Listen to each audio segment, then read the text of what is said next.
All right, let's give this another shot. This is Webster's Student Handbook,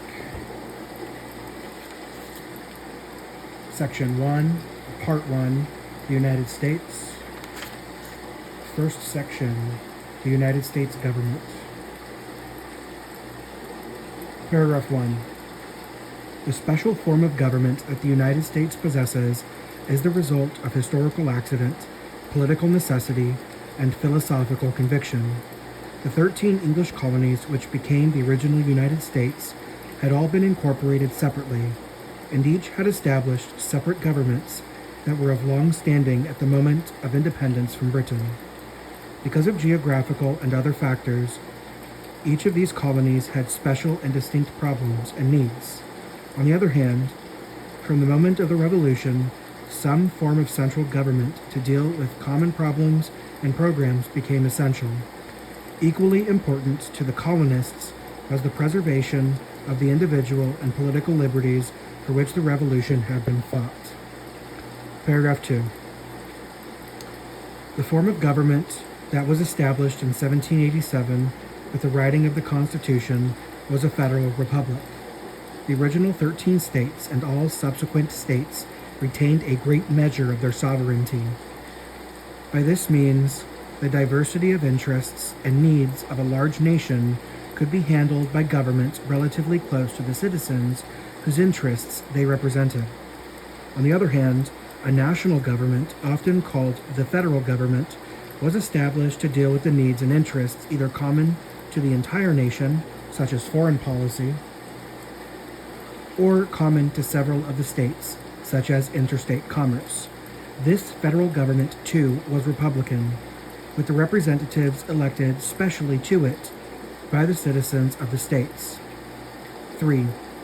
The Constitution is the supreme law of the nation. It is supreme in the sense that no law, neither national nor state, may be in conflict with it. But it is not the only law. Both the national and the state governments may enact any laws not covered by the Constitution. The Constitution also prescribes the relation of the states to the federal government and describes the composition of the federal government. 4.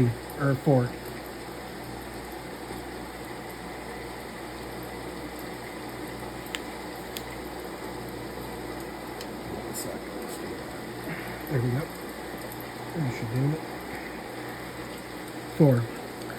The makeup of the federal government is the result of the fear that the writers or framers of the Constitution had that any large national government would become tyrannical. This fear also explains, in part, the federal nature of the United States. By leaving the states with far-reaching authority, a limit was put on the potential power of the national government. But even within the federal government, organizations and procedures were created to forestall the growth of tyranny. 5. The framers' primary fear was of the exercise of arbitrary power, whether by a king or by a legislature. To deal with this fear, the Constitution established a government in which power is divided among 3 independent branches: the legislative, the executive, and the judicial. The exercise of power requires the cooperation of all 3 branches, and each, therefore, operates as a check or balance on the unlawful use of authority by the others. Next section, the legislative branch. 1. The legislative power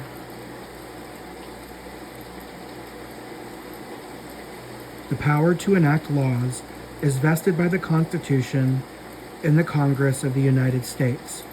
Here, too, the fears and desires of the framers are reflected in its composition. 2. The Congress is divided into 2 parts: the House of Representatives and the Senate, and because the consent of both is necessary to the enactment of a law, each acts as a check on the other. The House of Representatives, with a larger number of members, was conceived of as the popular branch, the part of Congress in closest touch and most responsive to the citizens. The Senate, far smaller, and with members elected for lengthy terms of office, was conceived of, in two senses, as a moderating influence on the House. Because senators were elected from larger constituencies, and because they need not face re-election so frequently, it was felt they would not be prone to the pressures either of temporary passions or of special sectional interests. And in fact, the Senate has tended to take a more national view of problems and legislation, and in this respect does act as a buffer to the more locally oriented House. 3. The House of Representatives. There are 435 members called Congressmen of the House of Representatives. The members are divided among the states proportionately to the population of the states as established every 10 years by the census, with the single exception that no state shall have less than one representative. The size of constituencies varies considerably, but the average figure as of the 1970 census is one representative per 412,000 persons. Members of the House are elected for terms of 2 years. In common with the Senate, the purpose of the House is to propose and enact legislation on matters of national interest. Many of these matters are enumerated in the Constitution. Others have been added throughout the years as the scope of federal. 4.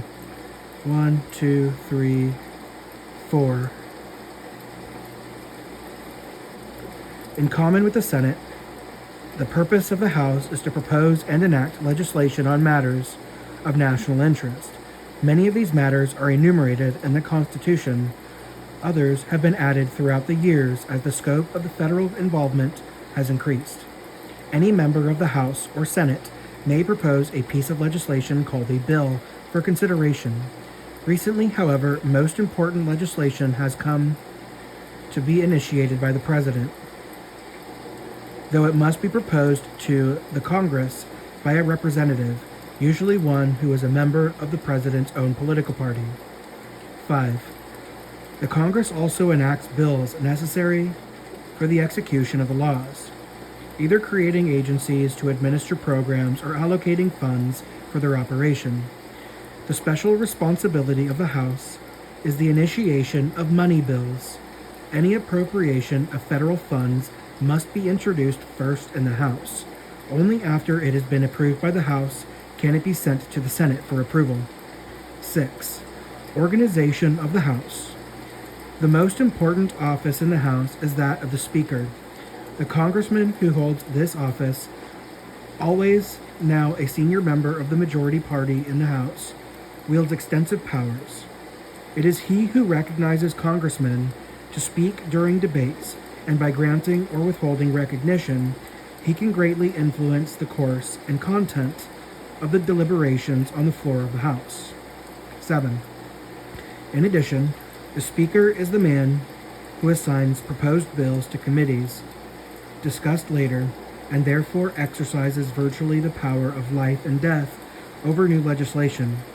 Depending on how he distributes bills to committees, he may make the passage of a bill a simple and easy matter or an almost impossible task. 8. The other important offices in the House are the majority and minority floor leaders and the assistant floor leaders, also called whips.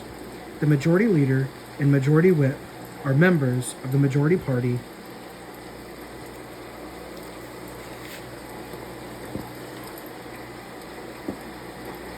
in the House.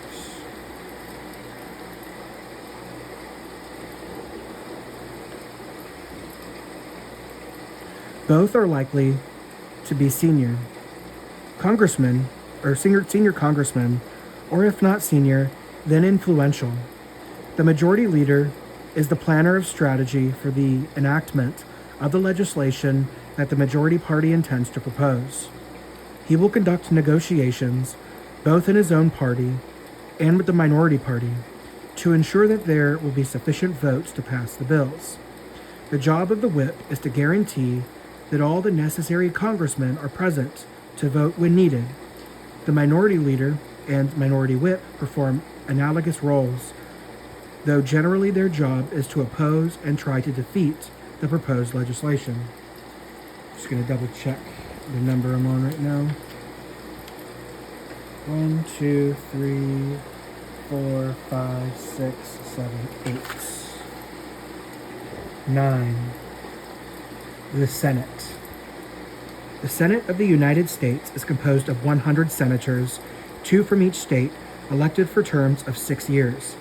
Until 1913, senators were elected by the legislatures of the several states, for they were conceived of as the representatives of the state to the federal government.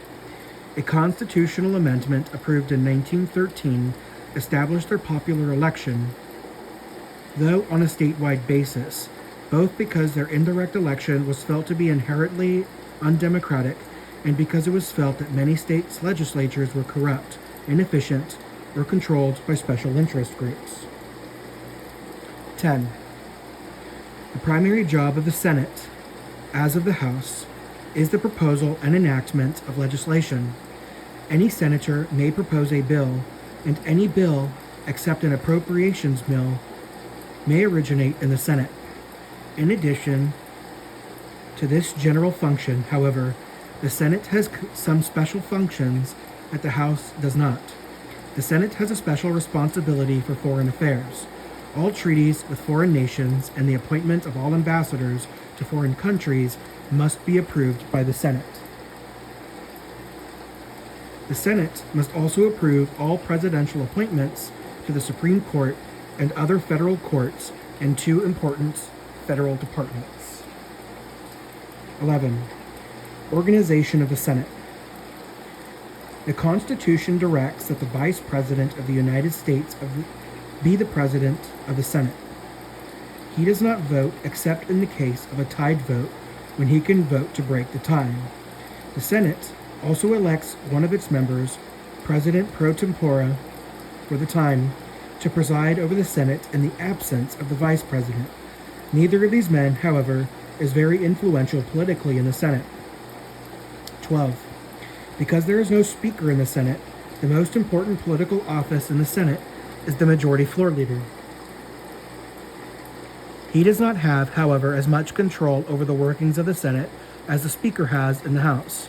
In general, his job is similar to the Majority Leader in the House. The same is true of the Assistant Majority Leader, or the Whip, the Minority Leader, and Assistant Minority Leader. 13. The committee system. The most important but often hidden aspect of the working of Congress is the committee system. Faced with an overwhelming volume of bills to consider, bills covering a vast range of problems, Congress devised the committee structure to deal with them. There are at present 17 Senate and 21 House standing committees, which are permanent. These committees do the major share of work in the legislative process. 14. The committees were created to deal with specific areas of legislation, such as agriculture or foreign affairs. When a bill is proposed, it is sent to the appropriate committee, the one dealing with its area, where research is done on the bill and where its merits are judged. Generally, only if the committee approves of the bill, or if the committee amends or changes the bill and then approves it, does the bill come to the floor of Congress for debate and voting. Because of the almost absolute control the committee has over the future of the bill, the chairmen of the standing committees are the next most influential members of the Congress, after the officers already mentioned. 15. The makeup of the standing committees closely represents the numerical political makeup of the Congress. The majority of the committee members will reflect the numerical majority of the majority party in that branch of Congress. The committee chairman is almost always, by custom, the senior member in terms of service in Congress of the majority party on that committee. The committee chairman has almost complete control over when a bill will be considered, how it will be considered, and who shall speak for it or against it. Because of these powers, a sympathetic chairman can speed a bill through his committee, and an unsympathetic one can virtually kill it. 16. It is because committee chairmanships are assigned by seniority that the committee system has come under attack. Seniority does not necessarily reflect ability, but does tend to distribute chairmanships to representatives from safe districts. Consequently, certain geographical areas are disproportionately represented among chairmen. The South during Democratic majorities, the Midwest during Republican. Furthermore, chairmen are often much more conservative than the majority of the representatives. 17. A further problem with the committee system develops because much legislation might be considered to fall into the specialty of several committees. In this case, the choice of the committee to which the bill is sent may decide its success or failure. This is another reason why the Speaker of the House is so powerful. If he favors a bill, he can send it to a committee he judges sympathetic. If he opposes it, he will do the opposite. 18. Representatives are assigned to committees by the caucuses of their political parties, meeting immediately before each session of Congress. Most often, personal preference is the grounds for choice. A representative from a rural district will request assignment to the Agriculture Committee, while a representative from an industrial district may request the Labor Committee.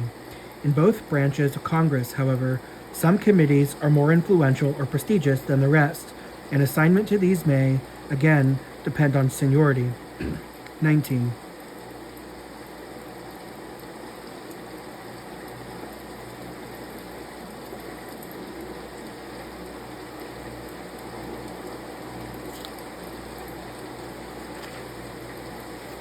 I might have screwed up. One sec.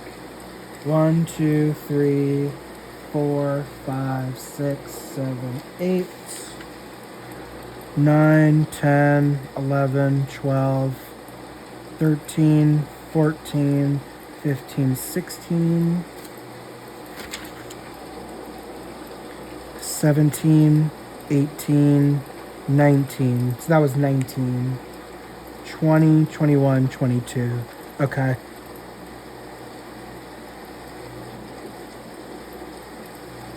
Oh, that was 18. Sorry. Just making sure. Yeah, okay. 19. The power of a committee may be the result of the prevailing political climate or of the committee's function. In the early years of the nation, the agriculture committees were especially powerful, while recently the foreign affairs committees have come to the fore.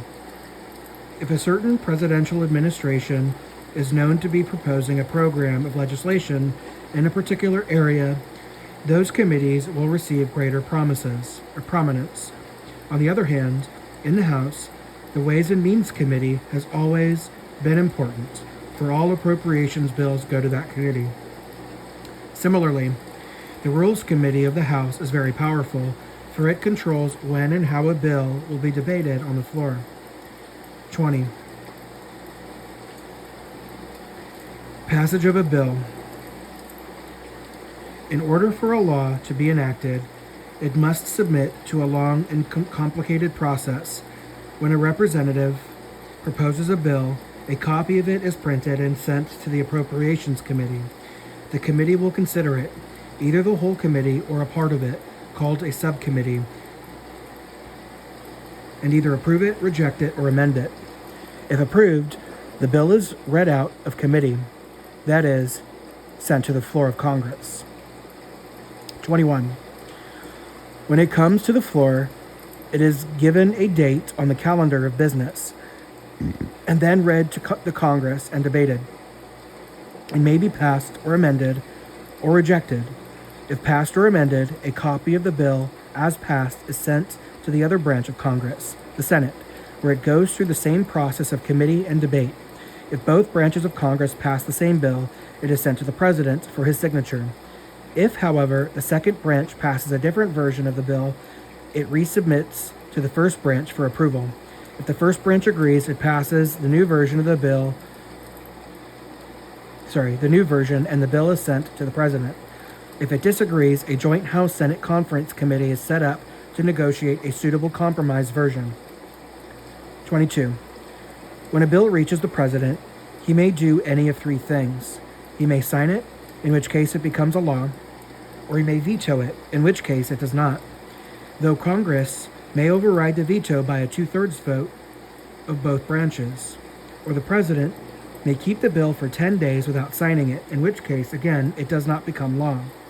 This is called the pocket veto and is generally employed when Congress has fewer than 10 days left in its session so that it will be unable to override the veto. 20 minutes in, I'll go ahead and call that. It is 12:01 a.m. 10:27.